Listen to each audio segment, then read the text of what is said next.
আজকে দশভুজার গল্পে এমন একজন দশভুজার কথা বলবো যিনি বিশ্ববন্দিত। এই দুদিন আগেই তিনি 91 বছর বয়সে চলে গেলেন। হ্যাঁ, ঠিকই ধরেছেন, আমি জেন গুডালের কথা বলছি, যিনি তার সারা জীবন পশু পাখিদের সঙ্গে, প্রকৃতির সঙ্গে, সারমেয়দের সঙ্গে কাটিয়ে গেলেন। তাকে যদিও আমরা প্রাইমেটোলজিস্ট বা শিম্পাঞ্জি বিশেষজ্ঞ হিসেবে জানি, তবে তিনি নিজেই বলেছেন তার সবচেয়ে প্রিয় বন্ধু ছিল সারমেয়রা। তিনি কুকুরদের ভীষণ ভালোবাসতেন। সবথেকে গুরুত্বপূর্ণ যে কথাটি তিনি বলেছেন, যার জন্য দশভুজার তালিকায় তাকে রাখলাম, তিনি বলেছেন, together we can bring change to the world, gradually replacing fear and হ্যাট্রেড with compassion and love for all the living beings. আমরা মাঝে মাঝেই ভুলে যাই এই কথাটা। আমাদের মনে হিংসা, দেশ বিদ্বেষ, খারাপ লাগা এগুলো গ্রাস করে নেয়। কিন্তু বারবারই উনি বলেছেন যে যদি ভালোবাসা দিয়ে বা কম্প্যাশন দিয়ে আমরা সমস্ত জীবজগৎকে দেখি এবং জীবজগৎকে বাঁচিয়ে রাখতে পারি, তাহলে আমরা নিজেদেরই ভবিষ্যৎ সুনিশ্চিত করতে পারবো।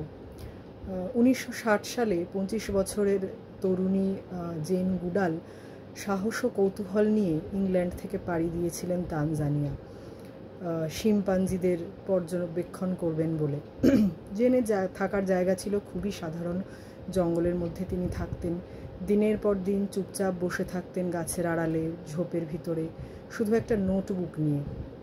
দেখতেন যে প্রথমে শিম্পাঞ্জিরা ভয় পেয়ে চলে যাচ্ছে, তারা কাছে আসছে না, তাও তিনি চেষ্টা করে যেতেন। তো অবশেষে একদিন সেই অলৌকিক মুহূর্ত এলো।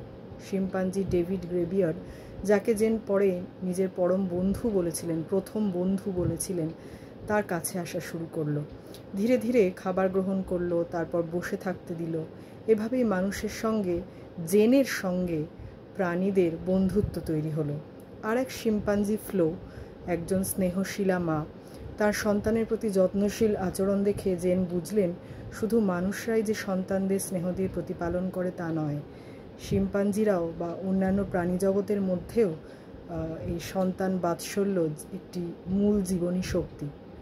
তো একদিন জেন অবাক হয়ে দেখলেন যে ডেভিড গ্রেবিয়ার গাছের ডাল ভেঙে ছোট করে একটা উইয়ের ঢিপির মধ্যে ঢুকিয়ে পোকা বের করে খাচ্ছে।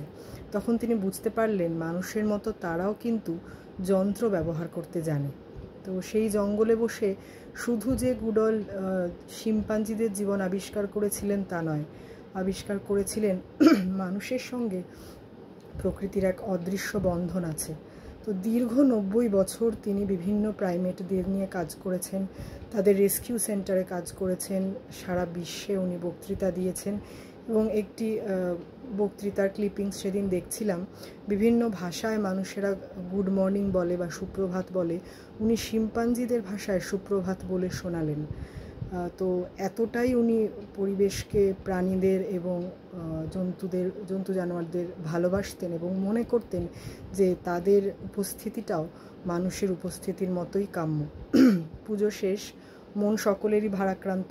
তো এই জেন গুডাল সম্পর্কে আমি প্রথম জানতে পেরেছিলাম আমার পুত্রের একটি বই থেকে। ওদের স্কুলের বইমেলা থেকেও জেন গুডালের একটি বই কিনেছিল, সেখান থেকেই আমি জানতে পেরেছিলাম ওর কথা, যে একজন মহিলা এরকমভাবে জঙ্গলে দিনের পর দিন থেকে পশু পাখিদের সঙ্গে থাকেন, তাদেরকে স্টাডি করেন। তো এটি সত্যিই খুব গুরুত্বপূর্ণ একটি গবেষণা এবং ওর সম্পর্কে আগেই জানতাম, আরও বেশিভাবে এখন চর্চার ফলে জানতে পারছি।